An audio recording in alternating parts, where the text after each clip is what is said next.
You've said in the past that you want the free market to determine what sources of energy we use. That's exactly what happens under a mandatory cap and trade system. It's a free market system that finds the most efficient technologies and that pushes energy companies towards renewable energy, leaving us more secure in our energy sources and our environment cleaner. Why do you not support this? Sure, I'll tell you why. I don't think mandates make sense if you don't have enough technologies to allow you to comply with the mandates. You're penalizing people before the technologies actually exist that allow them to avail themselves of these technologies in order to avoid the mandates. And generally, I don't like government mandating. I think government mandating is always an excuse for solving a problem. It always makes things more expensive. It almost never has worked.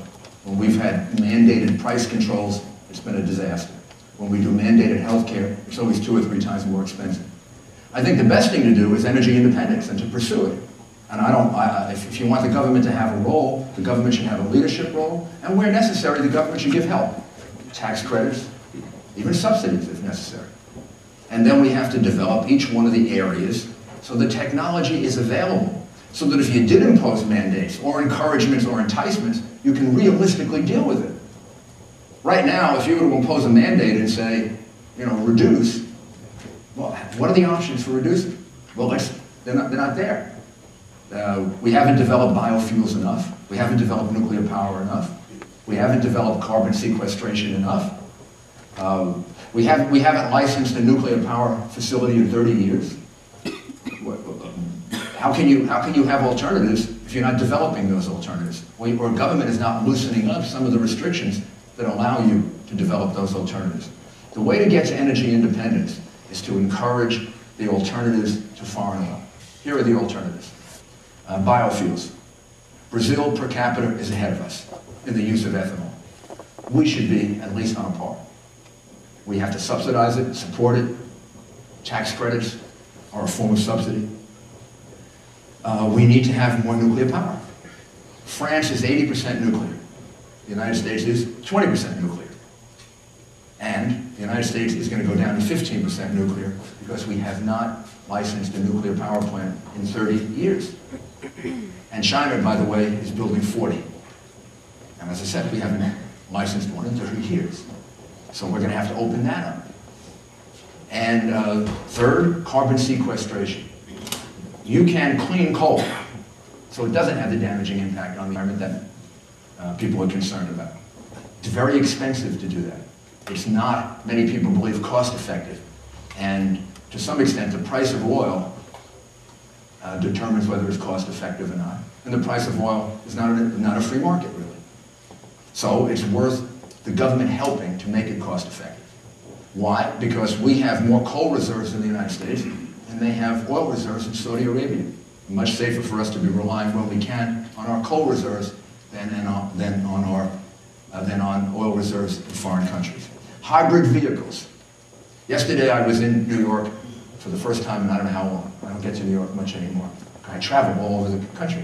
But I was riding along and there was a hybrid bus. Big hybrid bus. I think it was one of those 1 or 2 section buses. Hybrid vehicles should be expanded. The use of hybrid vehicles should be expanded. And I'll tell you why. Because it has the hope of moving a lot of our transportation energy over to electricity, which can be supplied by nuclear power, clean coal, and something I haven't mentioned, natural gas, liquid natural gas. These are all things that also have to be expanded, but people fight any of these facilities being built. So there's got to be some give here in our society. You can't mandate and then stop the development of the alternatives that somebody would need to comply with the mandate, unless you want to ruin our economy. And what have I missed? Wind, solar, hydroelectric. It's 7% of our energy source now, just like nuclear is 20. It should be more like 15%. And we've got real possibilities there. We've got real possibilities with hydroelectric, wind, and solar to expand. And conservation. We can do more conservation. We can do it more intelligently. We can do it better. maybe that adds another 5 or 10%. I wish I had a chart, because the way to do this is not a soundbite silver bullet. There is no silver bullet to energy independence. If there was, we would have been there 20 years ago. It's an incremental development of each one of these technologies, and having a project like putting a man on the moon or the Manhattan Project, which the government should lead, but it should be done in the private sector. And the government should help where it has to, and in a constructive way, not in a penalizing way. Penalizing ways have a tendency of creating that lid. And then everything becomes much more expensive, and then things move out of the United States.